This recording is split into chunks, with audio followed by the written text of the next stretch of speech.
This is Jennifer Gonzalez welcoming you to episode 247 of the Cult of Pedagogy podcast. In this episode, we're going to talk about 5 listening skills that will improve all of your relationships.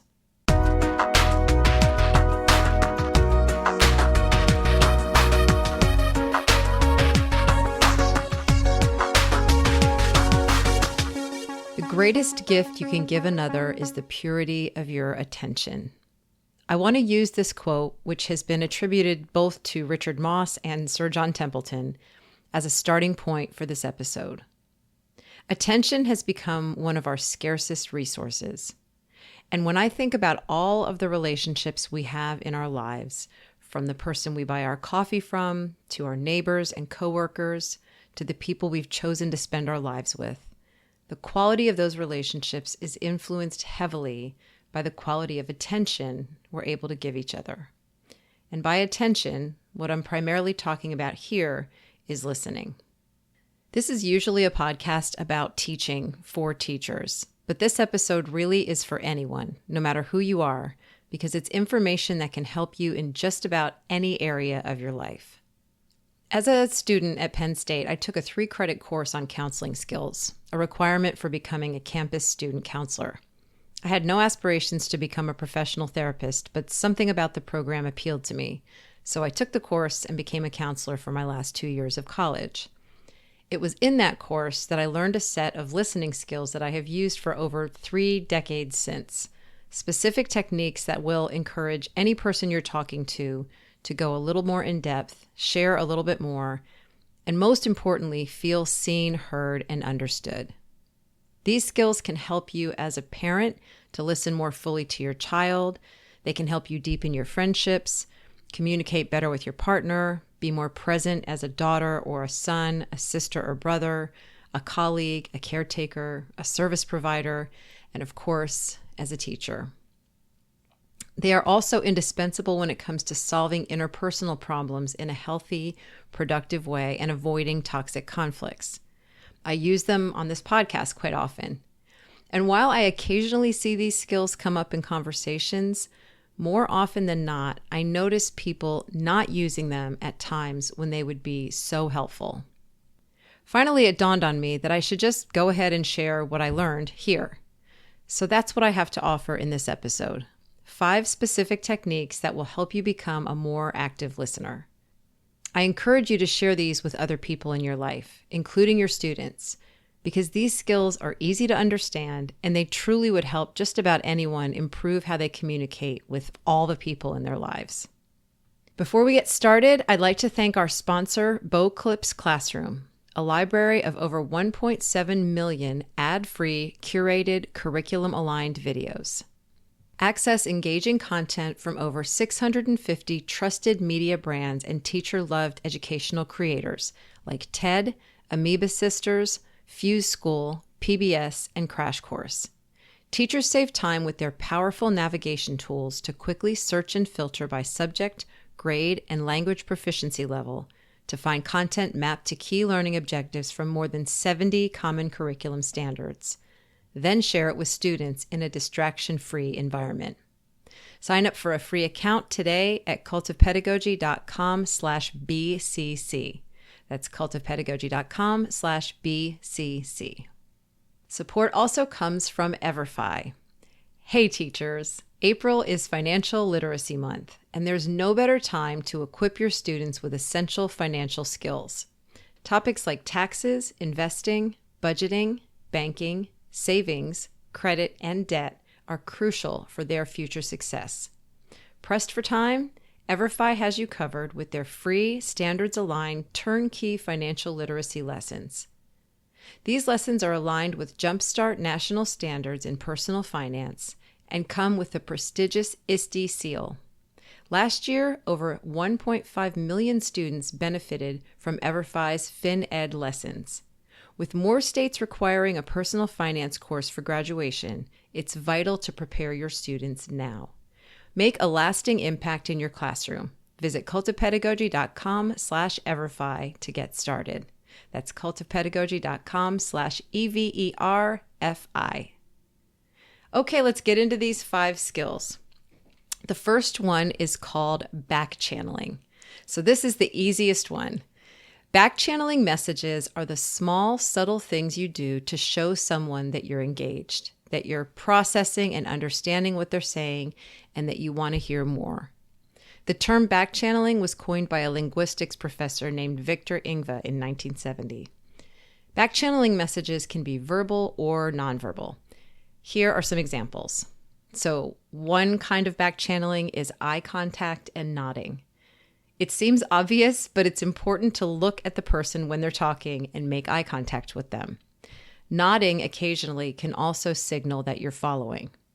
Ideally, your eye contact will be natural, not where you're staring them down intently, but where you look them in the eye while they're talking and take breaks when the speaker takes their own breaks, like if they look away to think for a moment.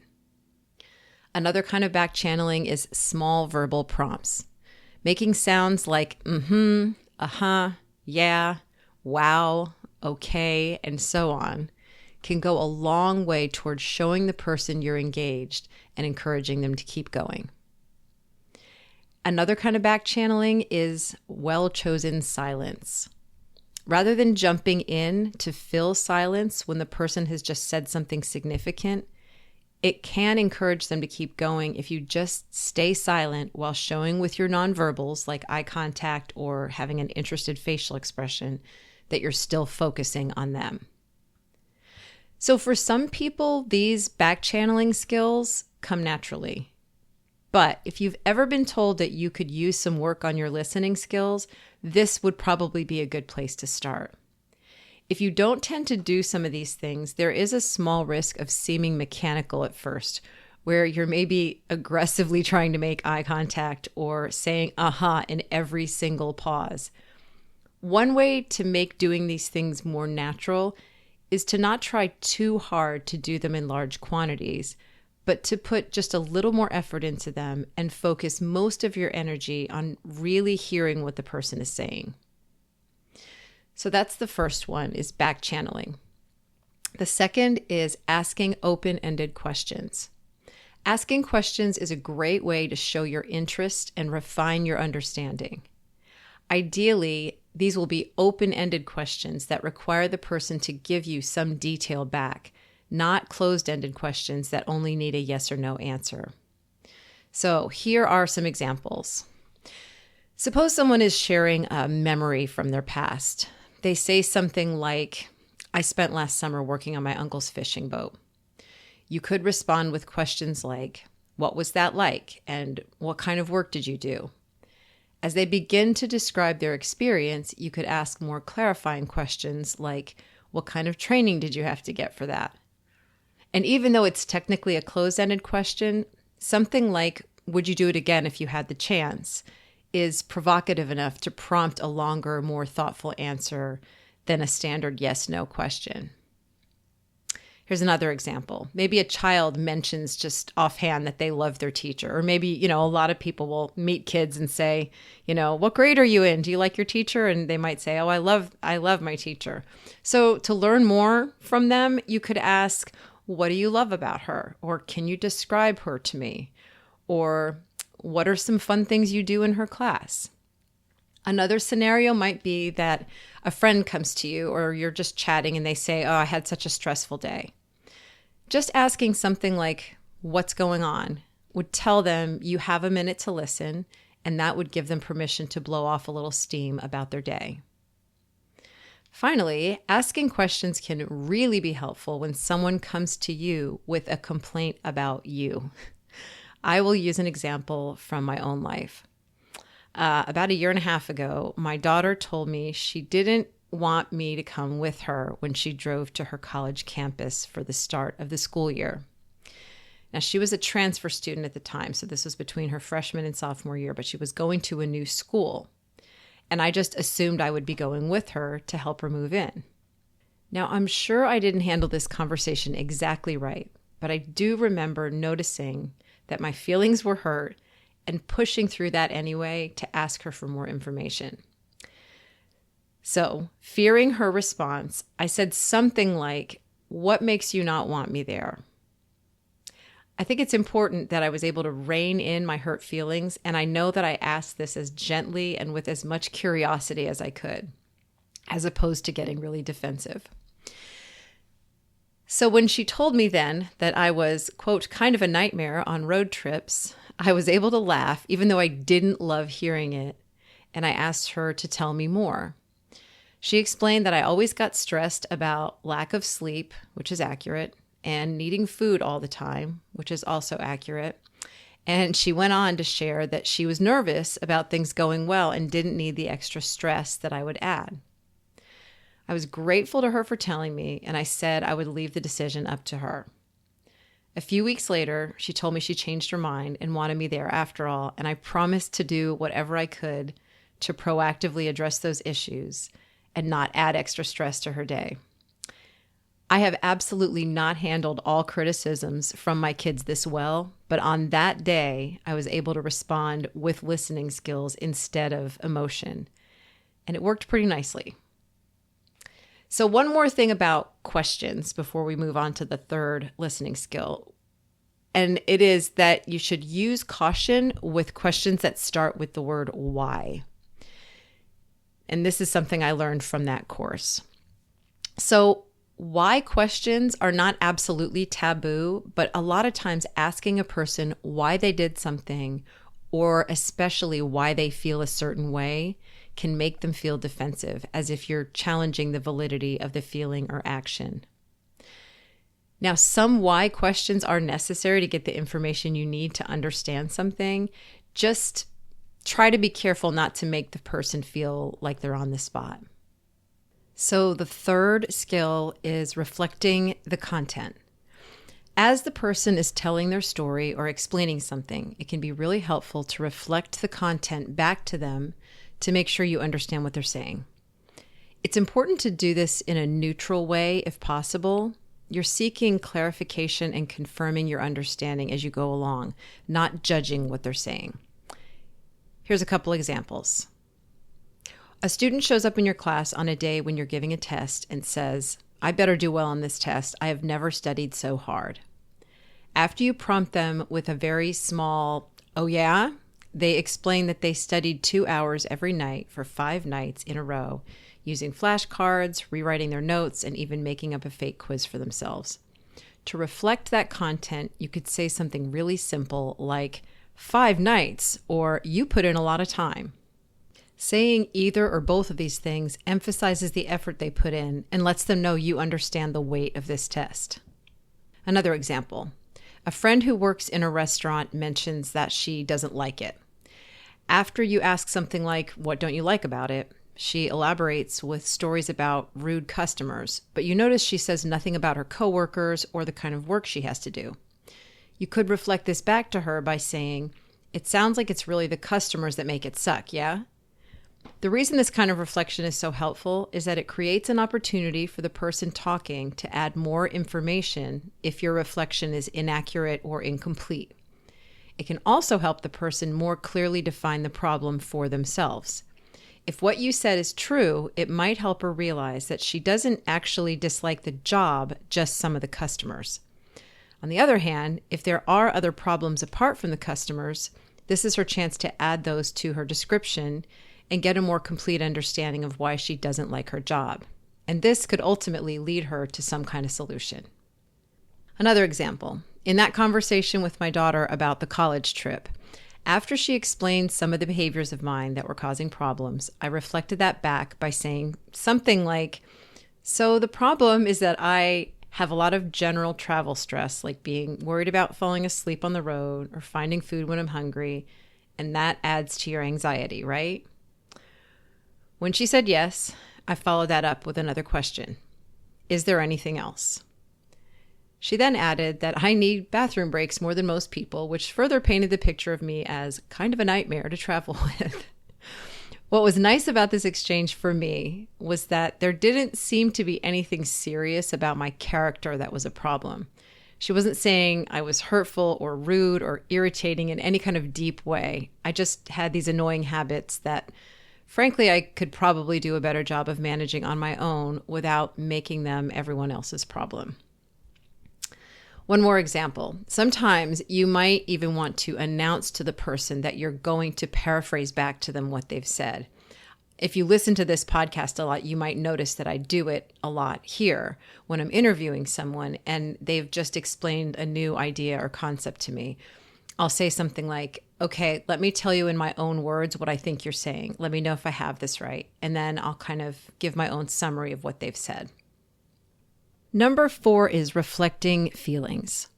With this one, we let the person know that we're listening not just for content, but for how they are feeling about the content, which is a really important part of making them feel heard and understood.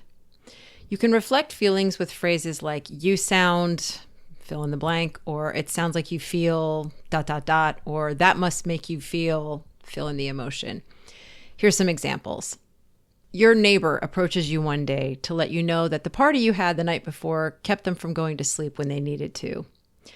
While there's nothing you can do about something that happened in the past, you can help this conversation go as well as possible by reflecting and validating his feelings with something like, I'm so sorry, that must have been really frustrating. Just this acknowledgement of his feelings could go a long way toward turning down the temperature on his frustration and moving you toward a solution. By the way, I have a whole other episode just on this skill of validation in episode 85 if you want to hear more about this. Here's another example. A friend tells you he just got chosen for a role in a play that he tried out for. You could say something like, you sound so excited. I know how much you wanted this part. Another example. It can be really helpful to combine reflection of feeling with reflection of content, which I kind of just did in that last example. So let's go back to that student who studied for 5 straight nights. What you could say, in addition to what I added before, which was 5 nights, you put in a lot of time, you could add, this must be pretty important to you. Now, although there is no specific emotion labeled there, describing the test as important to the student still recognizes the emotional weight of it. If you wanted to add a more specific emotional word to that reflection, it would depend on the student's behavior. If they seem anxious about the test, you could add that they seem anxious. On the other hand, they might actually appear more excited about showing what they've learned on the test. In that case, you might say something like, looks like you're ready to take this on. So I've got a longer example about reflection, and this one illustrates why reflecting feelings is so important because of a common habit it replaces. A lot of times when a person expresses an emotion that's a negative, people feel the need to rush in and comfort the person by saying something like, don't feel that way, or you shouldn't feel like that. Although the intention here is to provide solace, this often has the effect of minimizing or invalidating the person's feelings. Sometimes this minimizing looks like trying to cheer someone up. And in the written version of this episode over on Cult of Pedagogy, I've actually put a video that I'm just going to describe. This is a scene from the movie Inside Out. So in this scene, there is a character named Bing Bong. I believe he represents sort of the fun of childhood. He has just watched a rocket that he once played with the main character, Riley, get pushed off of a cliff into what's called the memory dump. So this is something that he really cares about. He just watched it get pushed off of a cliff. 2 other characters named Joy and Sadness watch this play out, and they see Bing Bong's devastation. So first, Joy comes over and she attempts to cheer him up. She says, hey, it's going to be okay. We can fix this. And she then attempts a series of antics to cheer him up. She makes faces, she tickles him, and all of this is just to no avail. So after she scampers away, trying unsuccessfully to get Bing Bong to follow her, Sadness quietly approaches Bing Bong, sits beside him, and says, I'm sorry they took your rocket. They took something that you loved. It's gone forever. And when she does this, Joy immediately tries to cut her off. She says, Sadness, don't make him feel worse. But Sadness's words actually get Bing Bong to talk about his feelings. And he says, it's all I had left of Riley.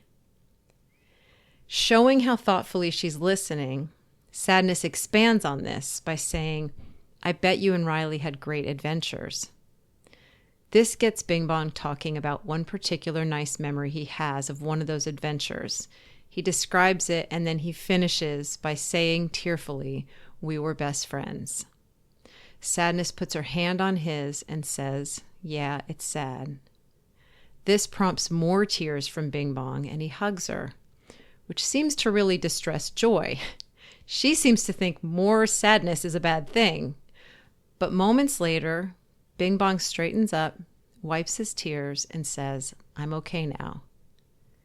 This scene illustrates how powerful it can be to resist the urge to cheer someone up or minimize what might seem to be unpleasant feelings and just be present for the person who is talking.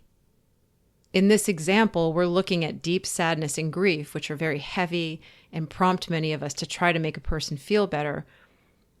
I think we also often try to do this if a person is feeling anxious or worried about something, like if they say, I'm going on a trip tomorrow and I'm scared of flying. Or if they feel nervous, if they say, my presentation is this afternoon and I'm nervous that I'll mess up. If they feel guilty, annoyed, stressed, overwhelmed, ashamed, jealous, or angry. It's not comfortable to be in the presence of someone who is experiencing any of these emotions. And we often resist feeling them ourselves, or we judge ourselves for feeling them. So if you get to a point where a person is able to start expressing those feelings, letting them feel what they feel can actually help the person process them better than if they tried to push the feelings away. Saying something as simple as, that's really hard, can go such a long way toward allowing somebody to just relax into their feelings, let them feel them. And that's how we support people. So the last one, number 5, is self-disclosure. When a person is sharing a story or some feelings about something, it can deepen the conversation if you share something from your own experience that relates to it. Doing this can accomplish a couple of different things. One, it can build a stronger connection to the person. So if you had a similar experience to the one they're describing, sharing that with them can form a bond between you. It could be something deep and significant, like, I also really struggled my freshman year. Or it can be much lighter, something like, hey, I just started growing tomatoes too. So it can connect you a little bit more, and that's great. It could also offer some insight that might help lead the person to a solution. So rather than offering the person direct advice about a problem, which is often not what people want, it tends to go over better if you just share your own experiences that might be helpful. For example, let's say the person is talking about how they're trying to get more vegetables into their diet. Instead of saying, you should just cook veggies in batches on the weekend, you could say something like, what worked for me was to cook a few batches of veggies on Sunday and portion them out into containers. Even though you're still basically giving the same advice, by phrasing it in terms of what worked for you, it's a lot less aggressive, and it just gives the person something to consider rather than a directive. Now, self-disclosure can be tricky because it's easy to get carried away and shift the focus from the person to you. When that happens, you're no longer listening. You've just hijacked the conversation and made it about you. There are a lot of cases where switching to your story might make sense, and sometimes you just get excited and want to talk about your stuff. That's understandable. Just be aware of what's going on. If the point is to make the person feel listened to, or to get to know them better, or for them to feel supported in a time of need, whatever you add shouldn't cause you to lose the thread of where they were originally going. Once they've come to a natural end with their stuff, that might be a good time to switch things up and talk about you. But make sure they actually got to share the thing they started telling you about. So those are the 5. And by the way, anybody that's listening to this who knows me in real life, I just want to add a disclaimer that I don't do all these things like perfectly or consistently. I just know that these are things I have turned to many times in my own life. And I've found that I've gotten some good results from them at times. So I just wanted to share them, feeling a little bit self-conscious that there's somebody in the world listening that's just like, yeah, Jen, you don't do all this all the time. Anyway, so the skills to review are backchanneling. That's those little tiny like ahas and the eye contact that just prompt a person to keep talking. Open-ended questions, reflecting the content, reflecting feelings, and self-disclosure. So one more thing I just wanted to add about all of this is that these skills in their purest sense are most useful in an interview type situation where one person, like a counselor or a journalist or a lawyer or a healthcare provider, a teacher, a parent, is intentionally trying to get another person to talk in order to help them. In these cases, we're not talking about equal relationships where both people need to feel heard. So really only one person needs to use these skills. Real conversations should be a two-way street. In relationships that are more equal, like with friends, coworkers, romantic partners, family members, there needs to be more room for natural back and forth. Sometimes one person is going to need more attention, and other times that switches. So if you can both learn and practice skills like these 5, you'll develop a really wonderful reciprocity that allows you to keep growing together. So I started this episode with a quote, and I'd like to finish with another from Simon Sinek. The art of listening is creating an environment in which the other person feels heard.